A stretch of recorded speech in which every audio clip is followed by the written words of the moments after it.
Hello everyone, I welcome you back to the channel Civil Spotlight, and today we are going to discuss the new chapter which is pavement design। और आज हम बात करने वाले हैं flexible pavement design से related part की। तो डिज़ाइन को स्टार्ट करने से पहले कुछ फंडामेंटल्स हैं और डिज़ाइन फैक्टर्स क्या क्या हैं वो हमें पता होना चाहिए, तो उसी को डेडिकेटेड है ये particular lecture. So before beginning, this is all about me. I'm here to guide you for competitive exam. So let's begin our lecture. तो स्टार्ट करते हैं हम फ्लेक्सिबल पेमेंट से। देखो मैंने टू द पॉइंट यहाँ पे चीज़ें लिखी हुई हैं, जो मैंने यहाँ पे लिखा हुआ है वो सारा की सारा कवर कर लेगा आपका एग्जाम पॉइंट ऑफ व्यू से। जो भी बात है, जो भी कंसेप्ट है, तो आप जो मैं लिखता हूँ स्क्रीन पे उसको हमेशा नोट डाउन करें और हमेशा उसको रिवीजन में डाल के याद करते रहें। स्टार्ट करते हैं फ्लेक्सिबल पेमेंट के सबसे इंपॉर्टेंट पॉइंट से। ये चीज़ फ्लेक्सिबल है, कोई भी चीज़ जब फ्लेक्सिबल होगी तो उसका बेंडिंग मोमेंट या तो बहुत कम होता है या हम कह सकते हैं थियोरेटिकली जीरो होता है। तो पेमेंट डिज़ाइन के अंदर जो बेंडिंग मोमेंट है फ्लेक्सिबल पेमेंट का वो क्या है? Absolutely zero. बात करते हैं कि डिफरेंट लेयर्स को यूज़ करके पेमेंट की थिकनेस बनाई जाएगी। तो ऑब्वियसली ये क्या हो गया? एक लेयर्ड सिस्टम हुआ। फ्लेक्सिबल पेमेंट कैसा है? लेयर्ड सिस्टम है। और इस लेयर्ड सिस्टम में जो टॉप 500 mm पार्ट होता है सॉइल का, उसको कहते हैं हम सॉइल सबग्रेड, यानी कि ये रहा।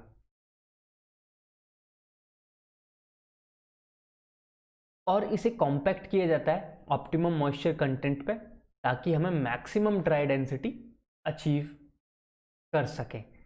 बात आती थर्ड पॉइंट की, यानी कि अगर इस पर्टिकुलर लेयर पे ये कहीं थिकनेस ऑफ रोड है तो इसके ऊपर व्हीकल अगर मूव करेगा तो जो इसके ऊपर जो लोड आना है वो कैसे डिस्ट्रीब्यूट होगा? वो होगा कॉन्टैक्ट टू कॉन्टैक्ट, यानी ग्रेन टू ग्रेन। यहाँ से जो भी लोड आया है वो मैंने आपको पहले भी बताया था, वो इस तरीके से कुछ डिस्ट्रीब्यूट होगा, इस टायर के अंडर वाला कुछ इस तरीके से डिस्ट्रीब्यूट होगा। तो ये लोअर लाइंग लेयर में कैसे ट्रांसफर हो रहा है? ग्रेन टू ग्रेन, यानी कि point to point contact from top to bottom. अब compressive stress is maximum at the surface. यहाँ पे जो है टायर के जो डायरेक्टली बिलो सरफेस कोर्स होगा, यानी कि वियरिंग कोर्स होगा, वहाँ पे व्हील लोड सबसे ज़्यादा है। और जो लोअर लाइंग लेयर्स है वहाँ पे लोड डिस्ट्रीब्यूट होके काफ़ी बड़े एरिया में फैल जाएगा, जिसकी वजह से जो स्ट्रेस होगा वो काफ़ी कम हो जाएगा इन लोअर लाइंग लेयर्स। तो यहाँ पे मैंने बनाया है, जैसे कि एक्सेल है, यहाँ पे ऑब्वियसली बहुत सारा लग रहा है। अब नीचे नीचे जैसे जा रहा है ये लोड डिस्ट्रीब्यूट हो रहा है, और इस डिस्ट्रीब्यूशन के जो एंगल है वो मान के चलो 45 डिग्री है। और जो शेप है इस डिस्ट्रीब्यूशन का, इसे कहते हैं ट्रंकेटेड कोन शेप।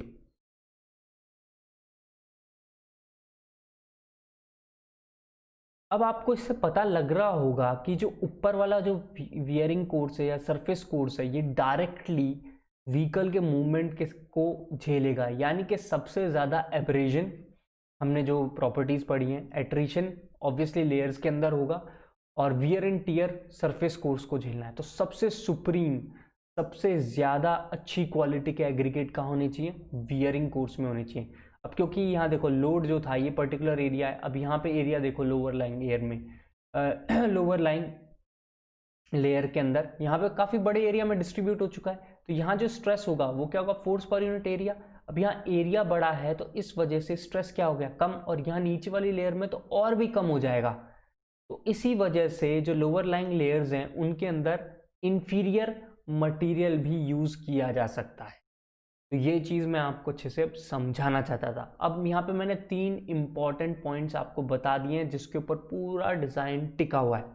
अब एक एक करके एक एक चीज़ को उठाते हैं, देखते चलते हैं। फ्लेक्सुरल पेमेंट जीरो है, ये समझा दिया है। अब लेयर्ड सिस्टम की बात करते हैं। लेयर्ड सिस्टम कैसा है, तो एक एक करके हर एक लेयर को समझते हैं और फिर आगे बढ़ते हैं डिज़ाइन की तरफ। तो सबसे पहले लेते हैं सॉइल सबग्रेड।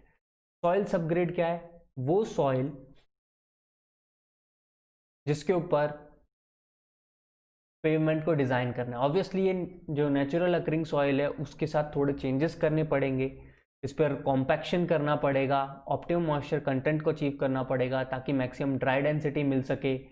एंड देन उसके ऊपर जो ऊपर की लेयर्स हैं वो फिर बाद में डाली जाएंगी। तो सॉइल सबग्रेड कौन सा पोर्शन है? एज पर IRC 37 जो टॉप 500 है सॉइल का, उसी को हम सॉइल सबग्रेड कहते हैं और वही हमारे लिए डिजाइन पैरामीटर का पॉइंट है।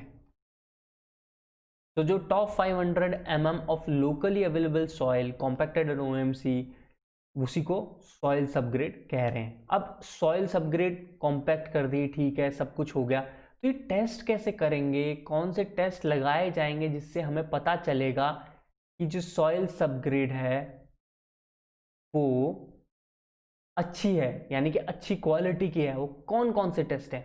उनमें से पहला है CBR, और एक और है California resisting test, triaxial compression test, plate bearing test. Plate bearing test के जो रिजल्ट्स आते हैं उसको हम बर्मिस्टर मेथड और मैक्लिओड मेथड के लिए भी यूज करते हैं और पता करते हैं कि सॉइल की जो इवेल्युएशन है वो कैसी है। जिन लोगों ने अभी तक इन टेस्टों के बारे में नहीं पढ़ा या थोड़ा बहुत ही इंफॉर्मेशन है, वो मेरा L65 लेक्चर ज़रूर देखें हाईवे का, जहाँ पे मैंने CBR और प्लेट बियरिंग टेस्ट को काफ़ी डिटेल में डिस्कस किया है, जिससे आपको पूरा क्लियर हो जाएगा कंसेप्ट कि आखिर सॉइल सबग्रेड का इवेल्युएशन किन किन टेस्टों से किया जा सकता है। बात करते सेकेंड लेयर की। जैसे ही सबग्रेड डिज़ाइन कर दी गई, कॉम्पैक्ट कर दिया गया है, उसके ऊपर अब आएगा सब बेस का लेयर और उसके ऊपर होगा base course and then surface course या फिर वियरिंग कोर्स। तो अब बात करते हैं सब बेस की। सब बेस कोर्स की बात की जाए तो ऑब्वियसली इसके अंदर स्मॉल से मीडियम साइज के इंफीरियर मटेरियल्स को यूज किया जा सकता है, क्योंकि मैंने आपको बता दिया है कि यहाँ पे जो लोड का डिस्ट्रीब्यूशन है, एक्चुअली जो स्ट्रेस है, वो बड़े एरिया में डिस्ट्रीब्यूट हो जाता है। तो इस वजह से आप उसे इस पर्टिकुलर लेयर में इंफीरियर मटेरियल को यूज कर सकते हो। तो बोल्डर्स आर नॉट यूज्ड, हाँ बोल्डर्स यानी कि बड़े जो 300 mm से बड़े साइज वाले एग्रीगेट होते हैं उनको यूज नहीं करते हैं इन सब बेस। इसका भी एक प्रॉपर रीजन है, क्योंकि boulders don't have proper interlocking and may penetrate into wet soil subgrade। क्योंकि जो स्मॉल और छोटे मटेरियल्स हैं इनके अंदर वॉइड्स क्या होगा, कम से कम हो जाएगा, ये एक दूसरे को इंटरलॉक कर लेंगे और फ्रिक्शन की हेल्प से लोड को सस्टेन कर सकते हैं। जबकि बोल्डर्स काफ़ी बड़े बड़े हैं और इनको थोड़े डिस्टेंस पे रखेंगे तो वो वेट सॉइल के अंदर सिंक कर सकता है। अब सब बेस बना लिया है तो ऑब्वियसली इसको इवेलुएट तो करना पड़ेगा। तो कौन से टेस्टों से इसको इवेलुएट किया जा सकता है, वो ये रहे।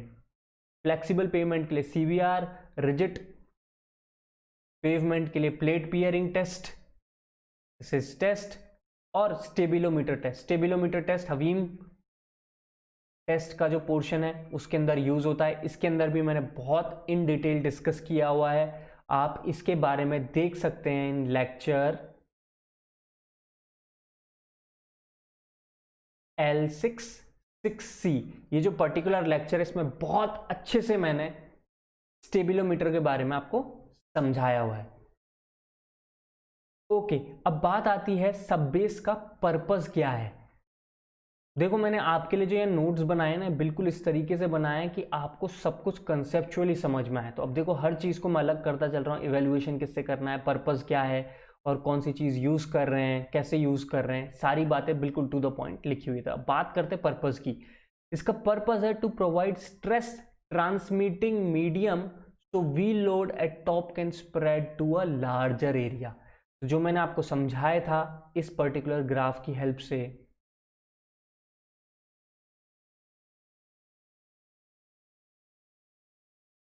ग्राफ बोल रहा था डायग्राम की हेल्प से, कि ऊपर जो है स्ट्रेस काफ़ी ज़्यादा है, एरिया बहुत छोटा है, नीचे आते आते एरिया काफ़ी बड़े एरिया के अंदर एरिया काफ़ी बड़ा हो चुका है और स्ट्रेस काफ़ी बड़े एरिया में होने के कारण सेम लोड के लिए काफ़ी कम हो जाएगा, because stress is force per unit area.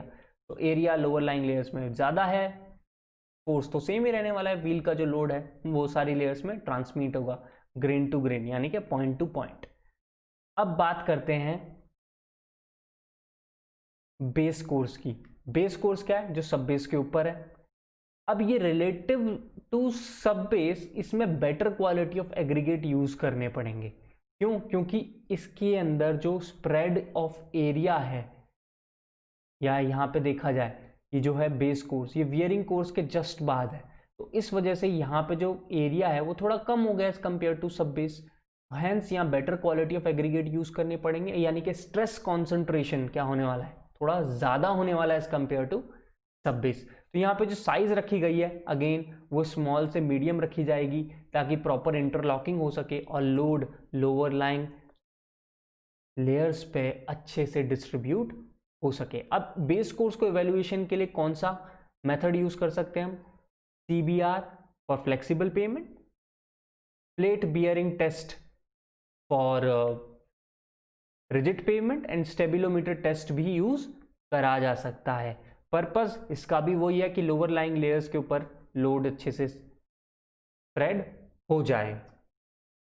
अब आते हैं सबसे टॉप लेयर की, जो कि सरफेस के ऊपर होगी, जिसके ऊपर व्हीकल मूव करेगा, दैट इज वियरिंग कोर्स। अब वियरिंग कोर्स का जो डिजाइन है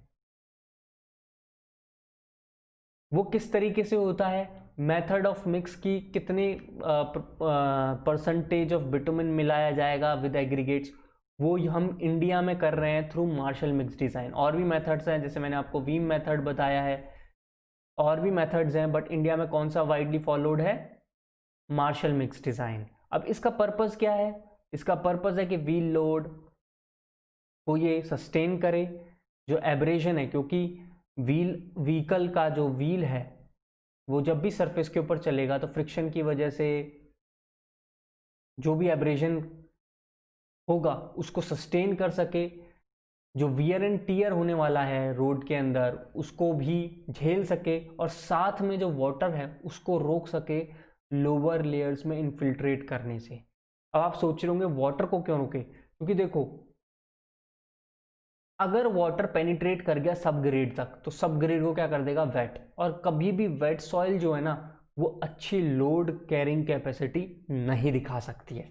इसलिए वियरिंग कोर्स इतना अच्छा होना चाहिए कि वो वाटर के साथ साथ, सब लोडों के साथ साथ वाटर को भी मतलब पेनिट्रेट होने से लोअर लाइंग लेयर्स में रोक सके। क्योंकि यहाँ बेस कोर्स और सब बेस कोर्स में तो एग्रीगेट्स हैं, अब एग्रीगेट्स हैं तो इनके बीच में वॉइड्स हैं, वाटर अगर इस लेयर से नीचे आ गया तो वो पक्का सब ग्रेड तक फिर पहुंच ही जाएगा। आ रही है बात समझ में? तो ये देखो इसका पर्पस क्या होगा, इस सब चीजों को कंपनसेट करना इसका पर्पस हो गया। अब आपके दिमाग में आ रहा होगा, अरे ठीक है हमको वियरिंग कोर्स समझ में आ गया, कैसे बनाते ये भी आ गया, पर इसको इवेल्युएट कैसे करेंगे कि वियरिंग कोर्स बढ़िया था खराब हो गया, अब क्या करें, मतलब किस चीज से इवेल्युएट कराया जाएगा? तो ये जो इवेल्युएशन है, आप मिक्स डिजाइन से तो न्यू लेयर को डिजाइन करते हो, और अगर एग्जिस्टिंग लेयर को चेक करना हो तो कैसे करोगे? इसका क्या है, एकदम एक्यूरेट नहीं है बट एक अप्रोक्सीमेट मेथड है कि जो लेड सॉइल है, लेड सरफेस कोर्स है, उसको चेक कर सकते हैं बेंकलमैन बीम मेथड के थ्रू। ऑब्वियसली आगे के लेक्चरों में एक प्रॉपर लेक्चर इन ब्रीफ समझाने के लिए कि बेंकलमैन बीम क्या होता है, कैसे काम करता है, वो भी मैं लूंगा, तब आपको और अच्छे से क्लियर हो जाएगा। तो मैं आपको साफ बता रहा हूँ, यहाँ पे लिखा हुआ है कि नो सच मेथड एग्जिस्ट। इसका सीधा कहने का मतलब है कि आप डायरेक्ट वियरिंग कोर्स अकेले को इवेलुएट नहीं कर सकते हो, कहीं ना कहीं आपको रोड जो ऑलरेडी लेड रोड है, यानी कि पेवमेंट के सरफेसेस हैं पूरे टोटल, उसको ही इवेलुएट करना पड़ता है। And the method that can be used is Benkelman beam method. So confusion बिल्कुल नहीं रखना है, टू द पॉइंट और क्लियरली हर चीज को हमें याद करना है। और एक इंपॉर्टेंट पॉइंट जाते जाते, ये जो मैंने लेयर्ड सिस्टम बताया है वो ये है कि ये जो लेयर्ड सिस्टम है इसके अंदर और भी लेयर्स हो सकती हैं, जैसे कि लीन बिटुमिन कह रहा हूँ, लीन कंक्रीट की लेयर लगाई जा सकती है, या कोई एक इन्फ्लिट्रेटर लगाया जा सकता है, थोड़ी और चीज़ें यूज़ की जा सकती हैं इस लेयर के साथ साथ। बट ये जो मैंने आपको 4 लेयर्स बताए हैं, दीज आर द बेसिक्स, मतलब हमेशा से पेवमेंट के अंदर ये रही हैं, आगे भी रहेंगी। और पेवमेंट को, इस टाइप के पेवमेंट को डिज़ाइन जब हम करते हैं तो उसको आप कह सकते हो ग्रैनुलर पेवमेंट डिज़ाइन। तो ये मैं आपको जो नेक्स्ट लेक्चर है उसमें IRC 372018 में अच्छे से बिल्कुल प्रॉपरली शो करूँगा ग्रैनुलर डिज़ाइन कैसे होता है, इनकी थिकनेसेस कैसे आती हैं, और जो अगर मैंने जैसे कहा इन्फ्लेटर या कोई भी लीन कंक्रीट वगैरह यूज़ कर लिया है लेयर्स के बीच में, तो उसकी वजह से थिकनेस कैसे चेंज होएगी, वो सारी चीज़ें हम नेक्स्ट लेक्चर में देखेंगे इन डिज़ाइन।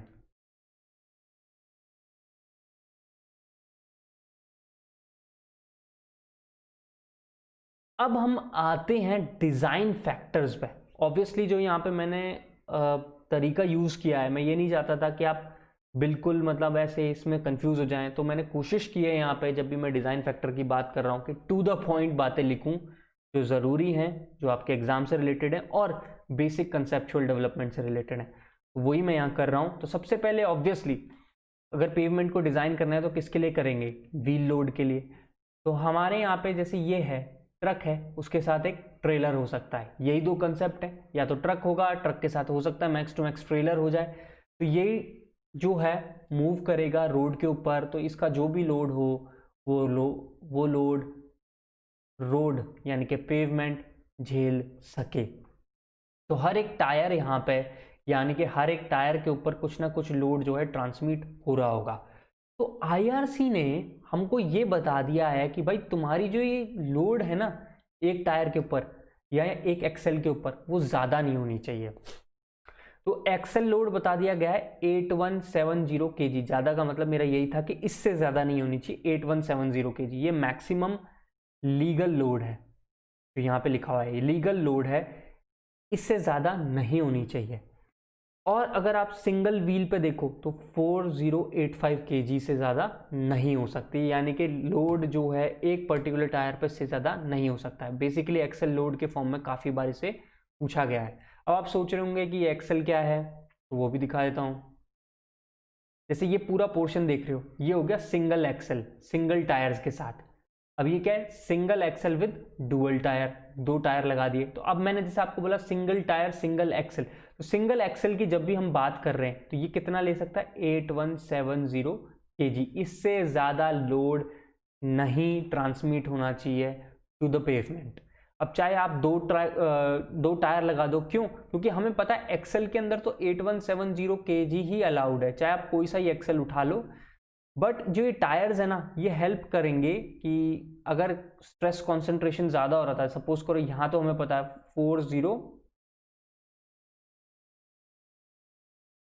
4085 kg, तो ये है 4085 kg दे रहा था। सपोज करो किसी वजह से थिकनेस वगैरह कम हो गई या इन्फ्लेटर कुछ भी होता है, एयर प्रेशर भी बहुत इंपॉर्टेंट रोल प्ले करता है, उस वजह से नहीं आ रहा है, तो डिज़ाइनर क्या करेंगे? दो टायर लगा देंगे, तो एरिया बढ़ गया। तो इस वजह से जो लोड ट्रांसमिट हो रहा होगा एक सिंगल टायर के थ्रू, वो 4085 kg से कम हो जाएगा for heavy loaded truck. Similar concept use करते हैं ये और टाइप के ट्रक्स के लिए, बहुत सारे पार्ट बनाए और बहुत सारी डिजाइनिंग में। यानी कि ले दे के बात ये है, जो मैंने ये पिक लगाई हुई है बस ये समझाने के लगाई कि इस एक्सल से इस एक्सल से इस एक्सल से, ये जो हर एक एक्सल है, चाहे ट्रेलर का हो चाहे ट्रक का हो, फ्रंट हो रियर हो, 8170 kg से ज़्यादा लोड नहीं लगाना है। अब चाहे इसमें मैं सिंगल टायर लगाऊं, चाहे मैं 3 टायर लगाऊं, चाहे 4 टायर लगाऊं, चाहे 2 टायर लगाऊं, ये डिज़ाइनर की मर्जी। इतना लीगल लोड है, इसके अकॉर्डिंग हमें डिज़ाइन करना है। ये बात आ गई समझ में? चलो, व्हील लोड पकड़ लिया। अब ऑब्वियसली ये टायर है, टायर के अंदर कुछ ना कुछ प्रेशर होगा एयर का। अगर वो कम है तो फिर गड़बड़, ज़्यादा है तो अलग तरीके से जो है लोड जो है अलग तरीके से डिस्ट्रीब्यूट होगा पेवमेंट के ऊपर।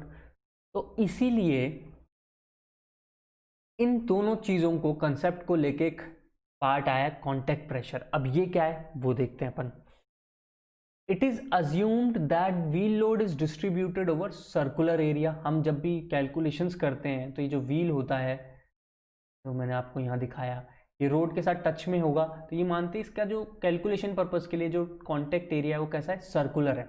बट इन रियलिटी क्या वो सर्कुलर है, नहीं, वो है इलिप्टिकल, रियलिटी में इलिप्टिकल है। तो आपके पास इससे रिलेटेड 25 ईयर्स के क्वेश्चन करोगे मिल जाएगा कि कैसा अज्यूम करते हैं थियोरेटिकली वो सर्कुलर है और एक्चुअल में कैसा है, इलिप्टिकल है। इसी पे क्वेश्चंस आ चुके हैं, देखो छोटी छोटी चीज़ों पे भी आ जाते हैं, इसलिए मैं हर चीज़ लिखता रहता हूँ आप लोगों के लिए।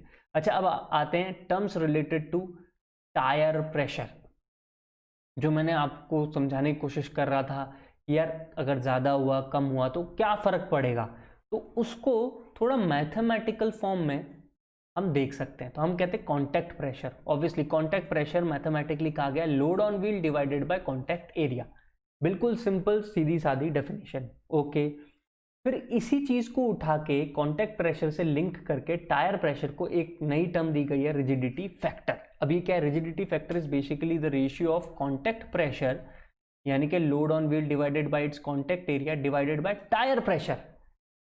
तो टायर में प्रेशर ज्यादा है तो क्या होगा, टायर में प्रेशर कम है तो क्या होगा, इसका मतलब उसको कहीं ना कहीं एक टर्म इस रिजिडिटी फैक्टर से डिनोट कर दिया गया और उसको यूज किया जाता है। अब कैसे, देखो रिजिडिटी फैक्टर 1 का मतलब है कांटेक्ट प्रेशर और टायर प्रेशर आपस में क्या है, इक्वल है, और इसकी वैल्यू किसके बराबर होगी, 7 kg पर सेंटीमीटर स्क्वायर के बराबर होगी।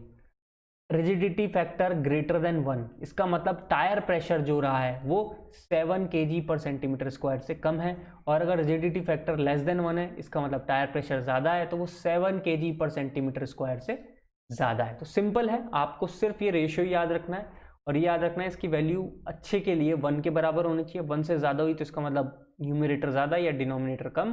तो टायर प्रेशर जो है उसको लेस देन 7 kg पर centimetre square and other case में ग्रेटर देन आप कर सकते हैं। तो ये हो गया टायर प्रेशर से रिलेटेड। अब बात करते हैं कि एक ही एक्सल में दो व्हील आसपास होंगे, तो ऑब्वियसली इनका जो डिस्ट्रीब्यूशन होगा कुछ डेप्थ के बाद वो इंटरफेयर होगा, इंटरफेरेंसी होगी, तो वो किस तरीके से डिस्ट्रीब्यूट होगा ये समझना बहुत ज़रूरी है। तो इसके लिए जो हम यहाँ पे इस टॉपिक में देखने वाले हैं वो equivalent single wheel load, ESWL। तो maximum single wheel load specified by RC जो हमने बता दिया है सिंगल व्हील के लिए 4085 kg, और हम चाहते हैं कि ये इससे भी थोड़ा रिड्यूस हो जाए। ऑब्वियसली ये तो मैक्सिमम लिमिट है ना, तो जो भी ट्रक डिज़ाइनर हैं वो क्या चाहेंगे, भाई इतनी मैक्सिमम तक ना पहुँचे, इससे थोड़ा कम रहे, तो वो क्या करते हैं डुअल व्हील असेंबली को यूज़ करते हैं। तो डुअल व्हील असेंबली के अंदर भी हम लोड डिस्ट्रीब्यूशन स्टार्ट करते हैं। तो लोड डिस्ट्रीब्यूशन कुछ इस तरीके का हुआ, नीचे वाले का कुछ इस तरीके का हुआ, जैसे मैंने यहाँ रेड और ग्रीन में डिनोट कर दिया। ऑब्वियसली कुछ पॉइंट के बाद ये इंटरफेयर करने लगा। सो थियोरेटिकली, वर्ड को सुनना ध्यान से, थियोरेटिकली हम ये मानते हैं कि इसका जो डेप्थ है दैट इज d/2, जो इंटरफेरेंस स्टार्ट हो रही है दैट इज एट d/2, और पूरी तरीके से सब कुछ मिला मिलू के हो जाएगा that is at a distance of 2s। अब आपके दिमाग में होगा ये d क्या है और s क्या है, बहुत सिंपल है, s है centre to centre distance between this dual wheel assembly, और d जो है वो है clear inner distance between these wheels. तो ये हो गया d/2, ये हो गया 2s। अब इन पर्टिकुलर रीजन में क्या लोड है ये भी बता दिया जाए, क्यों भाई लोग। तो आओ देखो, ये d/2 तक है ना, तो यहाँ पे लोड की ओवरलैपिंग नहीं हुई है, तो यहाँ पे जब भी हम लोड डिजाइन की बात करेंगे तो क्या रहेगा लोड, P kg। सपोज करो P इसका था एंड P इसका था, ये बात मैं ध्यान से बता दूं, P kg, ये बात मैंने यहाँ पे भी लिखी है, load on each tyre is P kg। तो P, तो अभी हम डिजाइन करेंगे इतने से पोर्शन के लिए, तो सब क्या मानेंगे भाई इंडिविजुअल है, ओवरलैपिंग नहीं हो, तो इसका P इसका P। अब यहाँ पे क्या पार्शियल ओवरलैपिंग हुई है इस पर्टिकुलर रीजन के बाद, तो इसका मतलब P से थोड़ा ज्यादा होगा और 2P से थोड़ा कम होगा, है कि नहीं। तो वो वाला पोर्शन d/2 से 2s तक होगा। सो आफ्टर 2s तो हम देख ही सकते हैं कि दोनों फुल्ली ओवरलैप हो जाएंगे, तो हम जो डिजाइन लोड लेंगे दैट इज 2P kg होगा। अब हम बात कर रहे हैं इन बिटवीन वाले पोर्शन की, तो इन बिटवीन वाले पोर्शन में P एंड 2P है। तो पी एंड 2P के बीच में लोड कैसे डिस्ट्रीब्यूट हो रहा होगा विद डेप्थ, वो देखो, तो वो कुछ इस तरीके से हो रहा होगा, log to the base 10 ESWL equivalent single wheel load is equals to log to the base 10 P plus 0.3 this S divided by D/2 log to the base 10 2S divided by D/2। This is the thing. तो आपको उसके लिए D/2 और 2S दोनों के बारे में अच्छे से क्लियरली पता होना चाहिए। तो ये लॉग वाला फॉर्मूला है, इसे याद करना पड़ता है, इसके अलावा और कोई ऑप्शन है नहीं, तो आई कांट हेल्प इट। बस इतना तो याद कर ही सकते हो कि इसके नीचे 2P है 2S के बाद, और D/2 से ऊपर P है 2P एंड P2 2P इसके बीच में वेरी कर रहा होगा डिजाइन लोड। तो इन सब से रिलेटेड एक छोटा सा क्वेश्चन भी मैंने सोचा यहाँ करवा देता हूँ, तो उससे आपको और थोड़ा क्लियर हो जाएगा कि भाई कैसे करते हैं। तो देखो, find ESWL equivalent single wheel load निकालना है 5 सेंटीमीटर पे, 20 सेंटीमीटर पे और 40 सेंटीमीटर पे। डुअल व्हील असेंबली है, 2044 kg ईच टायर लेगा, बिल्कुल सही। The centre to centre tyre spacing is 20 centimetre, centre to centre मतलब S, और the distance between the walls of tyre is 10 centimetre, यानी कि D हो गया 10। तो हमें पता है कि जो 2S है यानी कि 2 इंटू 20 मिलके हो गया 40 सेंटीमीटर। तो 40 सेंटीमीटर के बाद ESWL क्या होगा, दोनों लोड जुड़ जाएंगे, तो 2044 इंटू 2 तो 4088 kg जो है वो लोड हो गया। और Z is equal to 5 centimetre क्या है, D/2 से छोटा है, 10 सेंटीमीटर था ना, तो 5 सेंटीमीटर से कम वाले में इक्विवेलेंट सिंगल व्हील लोड क्या हो गया, P के बराबर होगा, मैंने अभी बताया। तो 2044 kg, तो kg में है। अब बात करते हैं जब Z की वैल्यू 20 सेंटीमीटर हो गई, जैसे यहाँ दी हुई है, तो हम ऑब्वियसली इस फॉर्मूले में पुट करेंगे इन वैल्यूज़ को। तो P की वैल्यू हमें पता थी 20, 10 D/2 सॉल्व किया 3.511, ये किस में चल रहा है, log to the base 10 value में। तो इसको कर दिया, एंटी लॉग करा, तो 3245 kgs मान लो, ये किलो न्यूटन गलती से लिख गया है यहाँ पे, it is given in kg, तो ये सब कुछ kg में ही आएगा आंसर। तो देख रहे हो ना, P से 2P के बीच में आ गया इक्विवेलेंट सिंगल व्हील लोड। तो ये पोर्शन है अभी भी डिजाइन फैक्टर में कि व्हील लोड कैसे कैसे वेरी कर रहा है, उसको सिंगल बनाना पड़ेगा, कांटेक्ट प्रेशर कैसे इन्फ्लुएंस कर रहा है, ये सारी चीजें आपके डिजाइन फैक्टर में आ रही हैं। अब एक और इम्पॉर्टेंट पार्ट है, जब हमने व्हील लोड की बात की है, वो है repetition of load. Repetition of load का मतलब ये है कि अगर आप इस तरीके से सोचें, एक बार मैं ये पिक निकाल लूँ, ये रहा, अब ये ट्रक है, सपोज करो ये इसी तरह के 100 ट्रक इस पेवमेंट के ऊपर से जा रहे हैं बार बार बार बार। किसी ट्रक में से 100 किलो न्यूटन का लोड था, किसी में 1000 किलो न्यूटन का लोड था। Obviously equivalent single wheel load और लीगल जो भी है हमारे पास अलाउड पर व्हील केजीज के अंदर, उससे ज़्यादा नहीं होना चाहिए, उसी के अकॉर्डिंग ट्रक का डिज़ाइन होगा, उसमें 2 एक्सेल होंगे, 3 होंगे, 4 होंगे, 5 होंगे, वो सब उसके ऊपर आ गया, वो डिज़ाइनर देख लेंगे। तो अपना को ये देखना है कि एक बार तो 1000 किलो न्यूटन लेके गया ये ट्रक, और ये खाली जा रहा था तो से 100 किलो न्यूटन लोड लेके जा रहा था, तो जो लोड रिपीट हुआ है ना, ये इंपॉर्टेंट है, ना कि कोई जो लोड लेके जा रहा है रोड के ऊपर से, वो इंपॉर्टेंट है। तो यहाँ पे जितने भी अभी हमने डिज़ाइन फैक्टर्स में सबसे पहले किस डिज़ाइन फैक्टर की बात की थी, व्हील लोड की बात की, तो उसमें सबसे पहले मैंने आपको लीगल लोड बताया, फिर बताया कॉन्टैक्ट प्रेशर कैसे इंपॉर्टेंट है, फिर ये समझाया कि इक्विवेलेंट सिंगल व्हील लोड का क्या इंपॉर्टेंस है। ठीक है, अब जो सबसे इंपॉर्टेंट जो वाइडली एक्सेप्टेड है एंड यूज्ड इन कैलकुलेशन है आज की तारीख में, वो है रिपीटिशन ऑफ लोड। यानी कि हम क्या करेंगे, जो भारी ट्रक है और एक स्टैंडर्ड लोड हम लेंगे, स्टैंडर्ड लोड माना है 80 किलो न्यूटन। अगर आप 8170 kg को किलो न्यूटन में कन्वर्ट करने बैठोगे ना, तो ये 80 किलो न्यूटन ही बैठेगा, तो उसी को कन्वर्ट कर दिया। ठीक है, तो 80 किलो न्यूटन स्टैंडर्ड लोड है, मानते हुए लीगल लोड हमने उठाया। अब आपके पास कोई भी ट्रक है, कितना भी लोड लेके जा रहा है, तो उसको रिपीटिशन की फॉर्म में लिख देंगे फॉर 80 किलो न्यूटन लोड। अब इसको एग्जांपल देके समझाता हूँ। जैसे सपोज करो कोई ट्रक है, उसके अंदर 100 किलो न्यूटन का लोड है,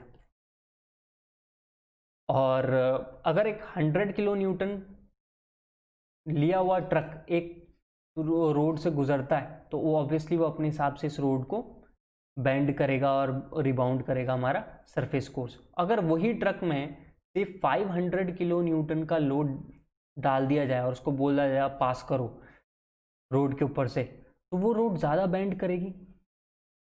ये बात तो क्लियर है। तो ये बात समझने की है कि जब एक ट्रक, वही same truck 100 kilo Newton load लेके जा रहा था तब रोड अलग तरीके से बिहेव कर रही है, और जब 500 किलो न्यूटन लेके जा रहा है तो अलग तरीके से बिहेव कर रही है। तो क्या करा जाए? तो डिज़ाइनर्स ने बोला जितने भी लोड लेके जा रहे हैं, जैसे सपोज करो 500 किलो न्यूटन वाले का जो इफेक्ट है और जो 100 किलो न्यूटन वाले का इफेक्ट है, उसको एक स्टैंडर्ड लोड के अकॉर्डिंग कन्वर्ट कर दो। तो वो स्टैंडर्ड लोड रिपीटेशन की फॉर्म में कन्वर्ट कर दिया जाता है इन फॉर 80 किलो न्यूटन। और ऑब्वियसली इसको क्योंकि बहुत बड़ी वैल्यू आने वाली है तो इसको मिलियंस में काउंट करते हैं। अभी आपको नेक्स्ट लेक्चर में मैं दिखाऊंगा कितनी बड़ी वैल्यू आती है, विद एग्जाम्पल सॉल्व्ड क्वेश्चन है इंजीनियरिंग सर्विस और गेट का, उसके थ्रू आपको पता लग जाएगा। For now you can remember it कि रिपीटेशन ऑफ लोड को हम मिलियंस में काउंट करते हैं। तो डिज़ाइन फैक्टर में जो सबसे पहला वाला फैक्टर था वो था व्हील लोड, वो हमने देखा। तो व्हील लोड को कैसे, उसमें मैंने डिफरेंट पार्ट्स बता दिए। अब बात करते हैं सॉइल सबग्रेड की। मैंने अभी आपको बताया कि ये फ्लेक्सिबल पेमेंट की बात हो रही है। अगर फ्लेक्सिबल पेमेंट की बात करेंगे तो कौन सा डिज़ाइन मेथड यूज़ करना है? CBR। तो CBR के थ्रू हम कुछ वैल्यू स्पेसिफाइड हैं और IRC 37 के अंदर स्टेप्स मेंशन है, जो कि मैं आपको 2018 में, और मैं आपको जो कि लास्ट कह रहा हूँ सेकेंड लेक्चर, इसके बाद वाला जो लेक्चर है L72, उसमें अच्छे से दिखाऊंगा। तो ये वहाँ पे आपको पता चलेगा ये भी एक डिज़ाइन फैक्टर है और किस तरीके से इसके थ्रू डिज़ाइन होगा। And third and most important thing is climatic factor.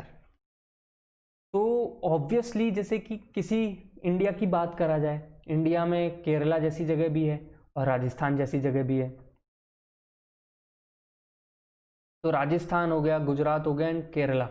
Kerala में बहुत ज़्यादा रेनफॉल होती है, जबकि राजस्थान और गुजरात के पार्ट्स में जो पोर्शन है उसमें बहुत कम रेनफॉल होती है। तो ये मॉइस्चर कंटेंट अपने आप में बहुत बड़ी प्रॉब्लम है, तो वो भी अपने आप में डिज़ाइन फैक्टर है।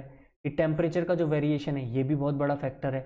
फ्रॉस्ट एक्शन है ये भी बहुत बड़ा फैक्टर है। तो ये सारे फैक्टर भी डिज़ाइन के अंदर कंसीडर किए गए हैं और हमको फाइनल रिजल्ट दिया गया है इन IRC 37, यानी कि IRC 37-2018 के अंदर जो आपको फाइनल रिजल्ट मिल रहा है वो सारी चीज़ों को सोच समझ के, चेक करके, ट्राई करके, टेस्ट करके लैब्स में आपके सामने रिप्रेजेंट किया गया है।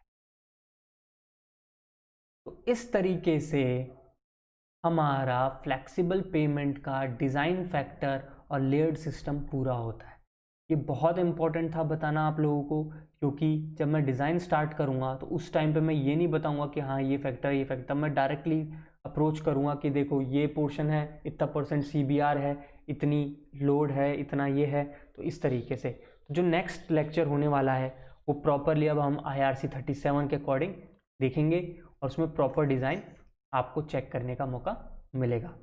तो before living I request you subscribe this channel, share it with your friends, and if you have any query, mention it in the comment section below. Signing off. God bless you all.